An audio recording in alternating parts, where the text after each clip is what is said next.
On the news tonight, state government set aside 1 trillion naira for infrastructure in 2026 budget. State governor's wife hosts wives of traditional rulers across all senatorial districts. Inspector General of Police promises increased female participation in tactical and operational duties. Abroad, U.S. President Trump hosts Democratic Republic of Congo and Rwanda to sign peace deal. Good evening and welcome to the Delta Television Main News. I am Perpetua Iboba.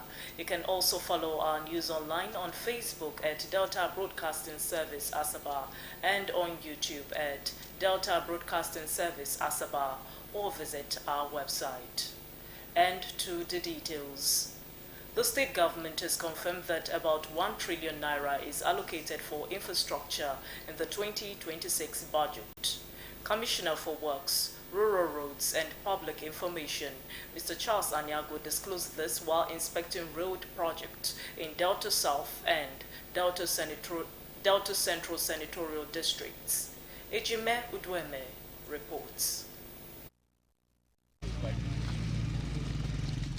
The ongoing projects are in Isoko North, Isoko South, and Ughelli North local government areas, including the 4.8 kilometers Emevo, Evrogbo, Orogun Road, the construction of Amaka, Ogodogo, Ivu Access Road at Okpolenwe, and the phase 3 of the Okpolenwe, Uweru Road and Bridge. Others were the Osubi, Okwokoko, Ugolokwe, and neighboring communities, including the 15.75 kilometers Ororokwe, Okuloho, Oviri Road, and the 12.5 kilometers Okuitolo, Okobia, Aragba Road, all in Okwe local government area. Speaking to journalists, the commissioner said the stormwater drainage project spanning the Osubi, Okwokoko, Ugolokwe axis was designed to resolve the perennial flooding that previously submerged homes during the rainy season. Of that stormwater drainage project is to drain a whole lot of communities within that particular axis. Before now, a number of houses usually get submerged during the rainy season, and it became necessary for us to embark on the construction of that stormwater drainage, so that at the end of the day we're able to take out a whole lot of that stormwater, the stormwater into the Agbaru River. Mr. Anyago said the improved connectivity would boost movement of farm produce, enhance fishing activities, and support local commerce for rural dwellers, long cut off from neighboring communities. He expressed optimism that many of the projects will be ready for commissioning early in the new year. At the 15.7 kilometers Ororokwe, Okuloho, Oviri, Okwe Road, the commissioner lauded the contracting firm, an indigenous contractor handling the project, saying over 7 kilometers of binder course had already been laid. He reiterated that Governor Oborewure's policy of paying up to 40% mobilization and promptly honoring certified job progress has improved contractor performance and speed across the state. Mr. Anyago also highlighted the 2026 budget's allocation of over 70% to capital projects, saying it places Delta among the few states in Nigeria with such an aggressive infrastructure ratio. Inspecting the 12.65 kilometers Okuitolo, Okobia, Aragba Road, Mr. Anyago said the project cuts across 2 local government areas and opens up several fast-growing communities. He urged residents of the state to redouble support for the Oborewure administration for accelerated transformation of the state. The commissioner was conducted around the projects by representatives of the contracting firms. Ejime Udweme reporting.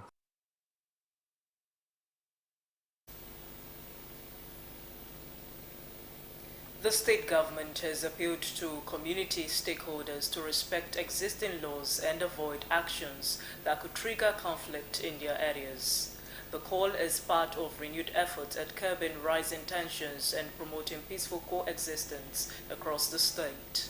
Special Advisor to the Governor on Peace Building and Conflict Resolution, Chief Edwin Uzo, made the appeal during a meeting with representatives of the Saniko community in Abaroto, Ugele North, following a petition seeking urgent intervention to prevent a breakdown of law and order. Henry Onogwa reports.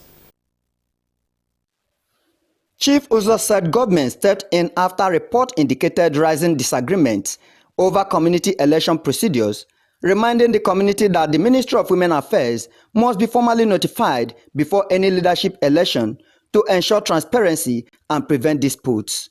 He warned residents against actions capable of jeopardizing peace and said anyone found instigating crisis would face the law, urging aggrieved persons screened out during the election process to submit their complaints formally for fair and impartial review. Now this issue,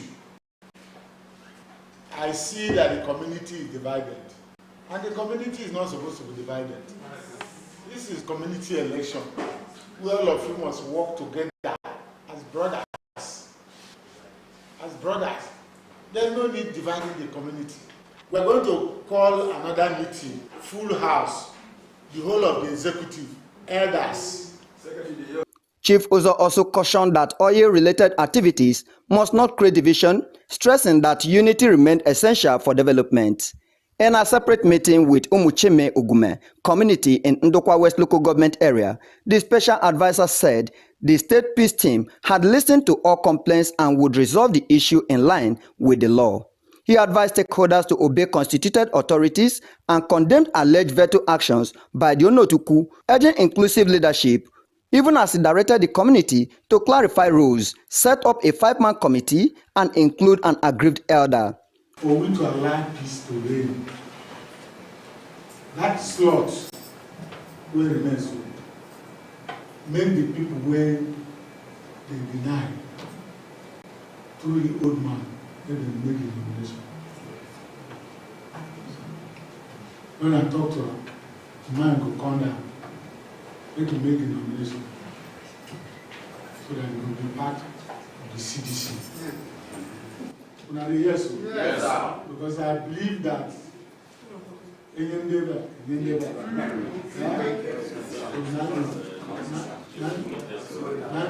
will bring peace. So that I can live peacefully. And live peacefully. PG, don't be discouraged for helping the community. Don't be discouraged. Wait of what one say, one did not say. Whichever body you are governing, and you have time frame, when that time is, I ensure that you might do election. I mean, to bring another person peacefully. There's no need to worry. If they say make you go for second term, they will not send our community. Now the people say make you go. So don't be discouraged. Don't discourage. Say what you help for community. You don't go help them again. We will have a lot of intelligence. So I beg you, just calm down.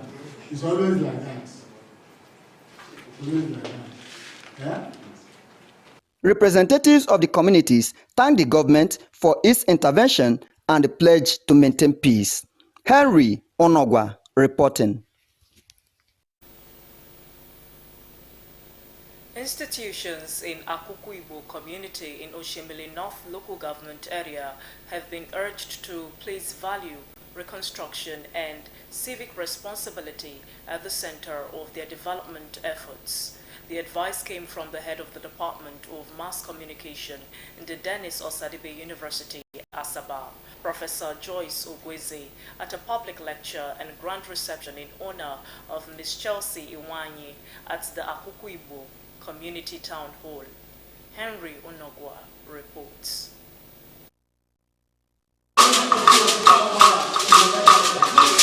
Delivering a lecture titled Value Reconstruction and Civic Responsibility, a Catalyst for Sustainable Community Development, Professor Gwezi explained that value reconstruction involved assessing personal and societal values to build a more just society. She said civic responsibility expressed through volunteering and the community service strengthen cohesion, collective action, and the empowerment. She highlighted the benefit of active community engagement, noting that it improved social network and the overall well-being, urging residents, especially youth, to stay dedicated and hardworking to enhance both personal growth and community development. When values such as trust, respect, and cooperation are undermined, community cohesion is weakened, and social relationships are strained. Chairman of the organizing committee, Mr. Godfrey Osakwe, applauded Ms. Chelsea Iwanyi for distinguishing herself during her service year, saying her achievement brought honor to Akuku Igbo community and the state at large. Her discipline, selfless service, and commitment to excellence have reminded our young people that hard work still pays. Chelsea, you have lighted a torch of excellence that will burn brightly in the hearts of our youth. In her remarks, the honoree, Ms. Chelsea Iwanyi, expressed excitement about the national recognition she received from President Bola Tinubu, announcing plans to establish a non-governmental organization, NGO, to address youth restiveness, drug abuse, and unemployment, urging young people to trust God and pursue their aspiration boldly. On my NGO to fight for men, and not just fighting for men, making sure that they are well fed, okay, and get a job. If it's possible in my power, by God's grace, I should be having 2 or 3 companies that can employ a lot of young youths in this country. In my village, I will start from my village, because from the village goes to other states. Motivational speaker and the resource person, Mr. Daniel Anazia, encouraged youth not to be discouraged by setback, but to remain consistent in developing themselves. The Nigerian problem is the unwillingness or inability of its leaders to rise to the example of personal responsibility, to the challenge of personal example, which are the hallmarks of leadership. You are focused. You achieve whatever you need to achieve. Gender is not a barrier, and gender will never be a barrier. The ceremony featured presentation of awards to Ms. Iwanyi and other individuals contributing to the growth of Akuku Igbo community. Henry Onogwa reporting.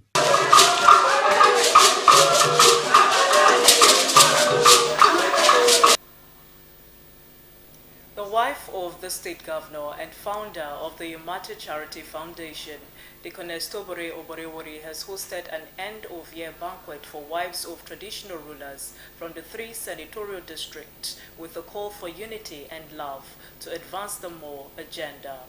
Florence Oyibodoro reports. In the spirit of the season, the gathering provided a joyful moment for the royal mothers to celebrate with the governor's wife.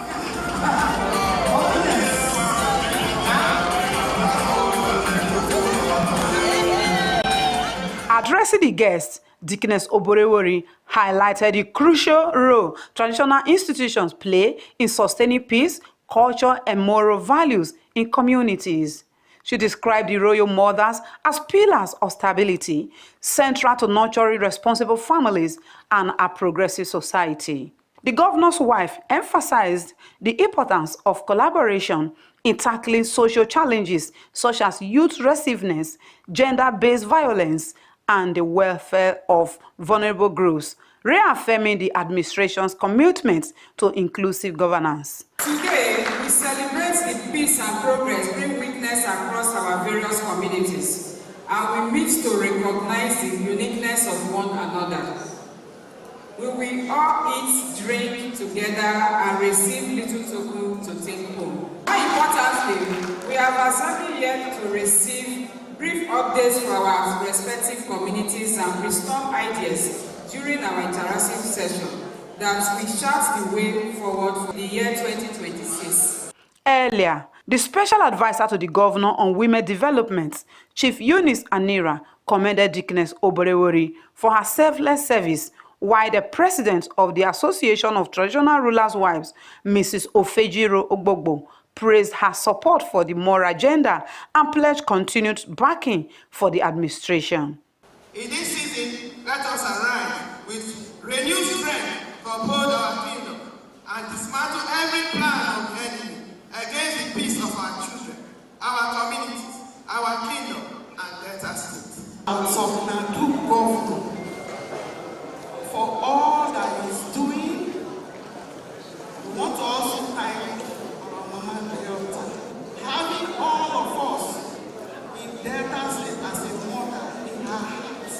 event featured an interactive session where royal mothers shared ideas with the governor's wife alongside presentation of gifts to the guests.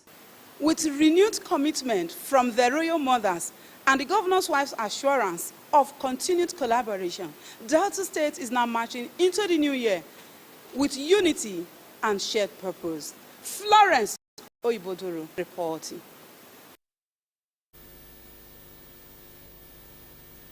President Bola Tinubu has reaffirmed Nigeria's commitment to global peace and cooperation, assuring newly accredited diplomats of his administration's open-door policy for constructive engagement. The president gave the assurance at the State House, Abuja, after receiving letters of credence from 17 ambassadors and 4 high commissioners.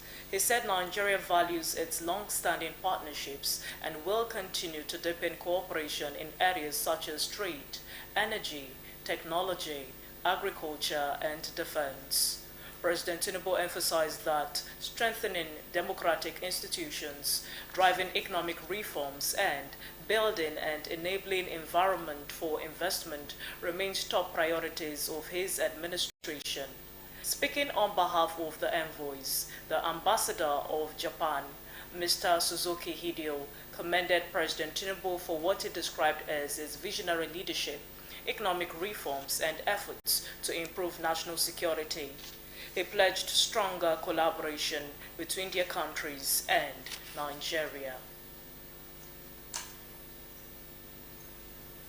The newly sworn-in Minister of Defense, General Christopher Musa, retired, has vowed to deliver rapid gains in the fight against insecurity across the country. Speaking after taking the oath of office before President Bola Tinubu at the Aso Rock Villa, Abuja, General Musa said he had been mandated to pursue kidnappers, bandits, and criminals and ensure that Nigerians can return to their farms, schools, and homes without fear. He assured that within the shortest possible time, Nigerians would notice concrete results as he works to rebuild synergy among the armed forces and security agencies. General Musa, a former Chief of Defense Staff, said he was returning to a familiar terrain and would deploy his experience to secure the nation. He noted that President Tinubu had given him a clear charge to ensure that Nigerians live with their eyes closed and that schools and farms operate safely. His appointment comes at a time of rising mass abductions across several states and follows his recent retirement from the Military High Command in October 2025. The new Minister of Defense, Christopher Musa, declared that the killing of innocent Nigerians must stop. Musa, who was the immediate past Chief of Defense Staff, said students must return to schools and farmers back to their farms without fear or terror. Speaking upon resumption of office at the Ministry of Defense in Abuja, the Army General said there is no more time to allow terrorism and criminality. The new minister received a rousing welcome by officials of the ministry who sang solidarity songs as he formally assumed office. President Bola Tinubu had nominated Musa for the role of the Minister of Defense following the resignation of Mohammed Badaro. On Thursday, the Senate confirmed the former Chief of Defense Staff after rigorous grilling, and he was confirmed. Musa was sworn in by President Tinubu at the presidential villa in Abuja. The Inspector General of Police, Mr. Kayode Ebetokun, has pledged greater inclusion of female officers in tactical, operational, and command roles within the Nigerian police force. Mr. Ebetokun made the commitment in Abuja during an event marking 70 years of women's policing in Nigeria, reaffirming the force's stand against discrimination, harassment, and any form of career obstruction targeting women. He lauded the contributions of female officers, describing them as central to the identity and progress of the police, noting that women had shown courage, professionalism, and resilience since their first entry into the force in 1955. He added that despite early limitations, women officers set new standards that helped transform policing in Nigeria. Mr. Ebetokun said that women serve across all levels: operational, investigative, administrative, and strategic, reflecting the enduring strength and commitment of Nigerian women to national service. The State Police Command has warned residents to desist from using fireworks and knockouts this Christmas season. A police statement says the ban remained in force because criminals often use the noise as cover to commit offenses. The statement directed senior officers and the divisional police officers to enforce the ban across the state. It urged parents to caution their children while warning traders to stop selling fireworks or face arrest. The command appealed for public cooperation and urged residents to report any use or sale of fireworks to the nearest police station.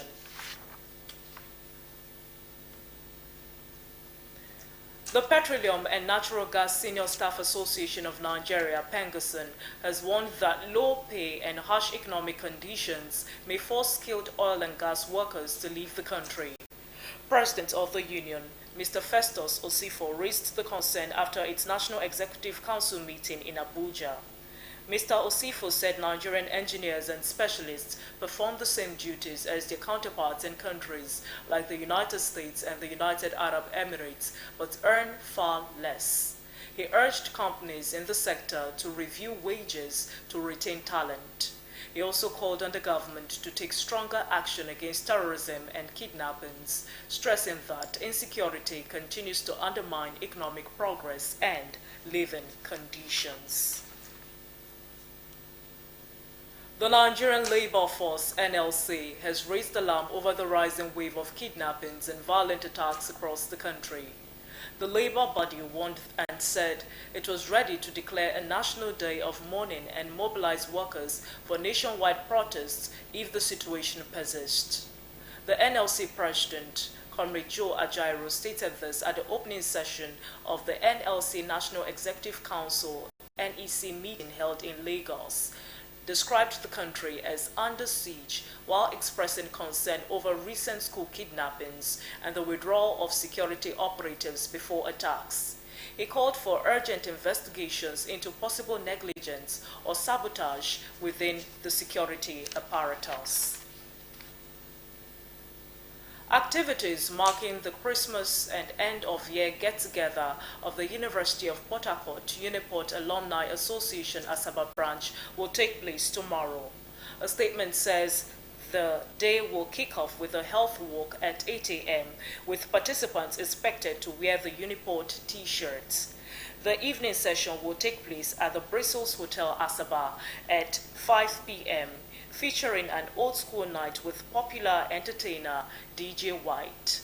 According to the statement, the dress code is old-school fashion.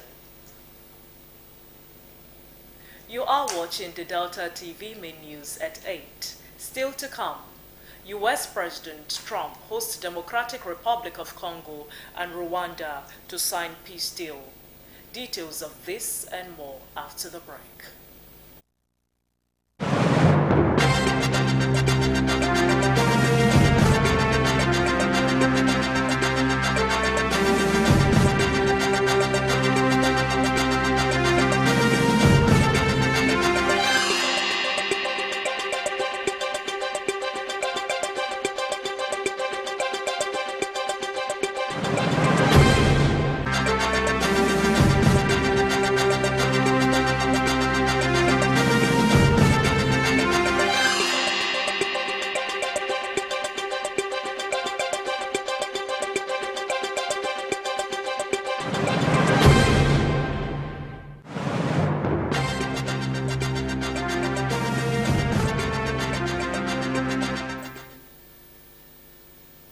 You're watching the Delta Television main news at 8. U.S. President Donald Trump gathered the leaders of the Democratic Republic of Congo and Rwanda to sign a peace deal in Washington, even as fighting continued in their war-scarred region. Rwandan President Paul Kagame and Democratic Republic of Congo President Felix affirmed commitment to an economic integration compact agreed last month. and to a U.S. brokered peace deal reached in June. They were also due to sign an agreement on critical minerals. The signing handed Trump the latest in a series of made-for-television diplomatic victories, in this case, one at odds with the bloody situation on the ground. Washington wants access to a spectrum of natural resources in Congo and is scrambling globally to counter China's dominance in critical minerals. Sitting before a delivering peace backdrop at a peace institute that is administration unofficially renamed after Trump, the African leaders signed an exchange document with the U.S. president. As the leaders signed, clashes between Rwanda-backed M23 rebels and the Congolese army were reported throughout South Kivu province. A spokesman for M23 accused government troops of bombing several civilian areas. M23 seized the two largest cities in eastern Congo earlier this year, raising fears of a wider war. Analysts of the U.S. diplomacy has paused the escalation of fighting but has failed to resolve core issues. Tunisia's powerful UGTT union called a nationwide strike for January 21, the first since President Kais Saied seized sweeping powers, to protest at his escalating crackdown on critics and demand wage negotiations. The looming walkout could cripple key public sectors and strain a government already strapped for cash, heightening the risk of social unrest amid growing frustration with decaying public services in the North African country. Said shut down parliament and began ruling by decree in 2021 in what he called a move to root out rampant corruption and mismanagement, but which the opposition called a coup. The million-member UGTT warned that the situation was deteriorating and condemned the erosion of civil liberties and Said's effort to silence political parties and democratic debate, vowing to resist the UGTT move reflected growing frustration over eroding freedoms and Said's clampdown on opposition leaders, journalists and civil society groups amid a chronic cost of living crisis that has pushed many Tunisians to the brink. Rights activists say that since 2021, Said has dismantled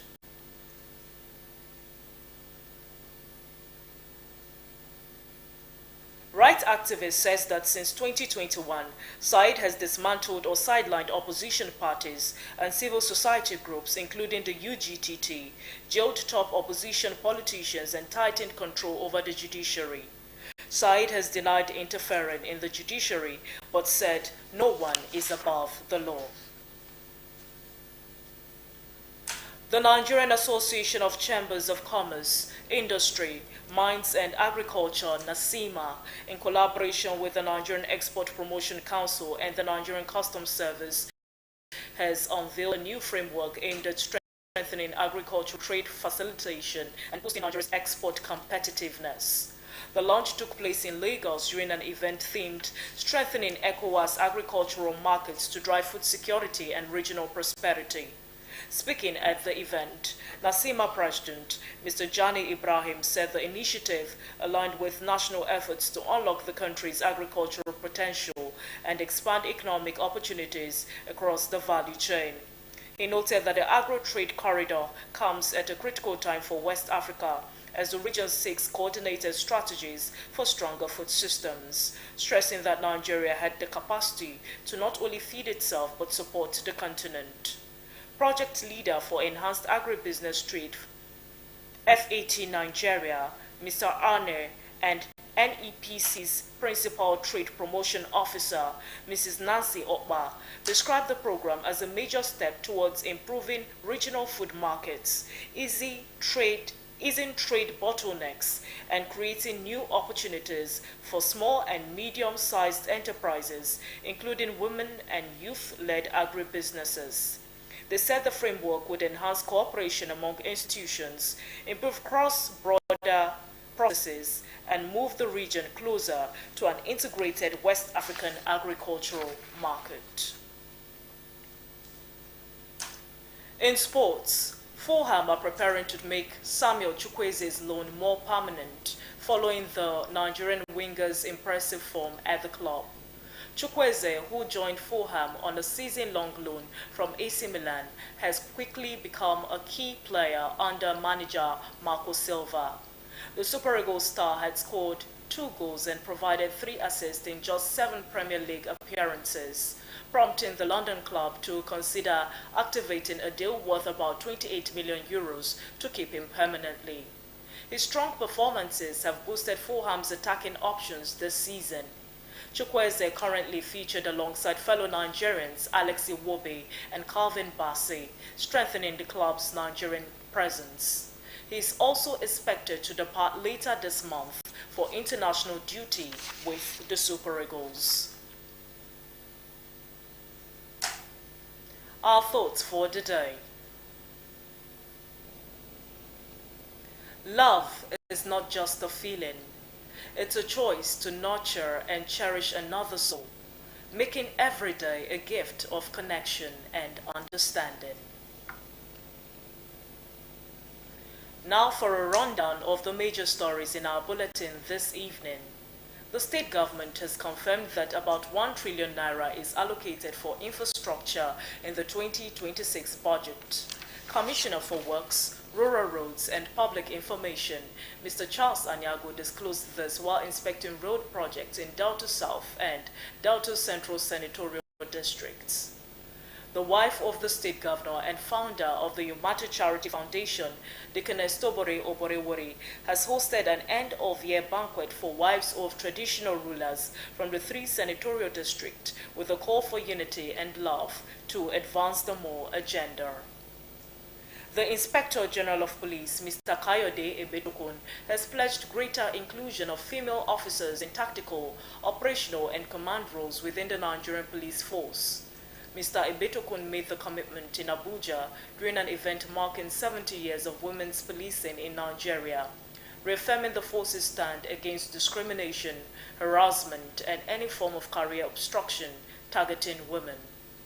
And abroad, U.S. President Donald Trump gathered the leaders of the Democratic Republic of Congo and Rwanda to sign a peace deal in Washington, or even as fighting continued in their war-scarred region. Rwandan President Paul Kagame and Democratic Republic of Congo President Felix affirmed commitment to an economic integration compact agreed last month and to a U.S.-brokered peace deal reached in June. You can follow our news online on Facebook and YouTube at Delta Broadcasting Service Asaba or visit our website at www.dbsasaba.com. On behalf of the production crew, my name is Perpetua Iboba. Thanking you so much for watching. Good evening.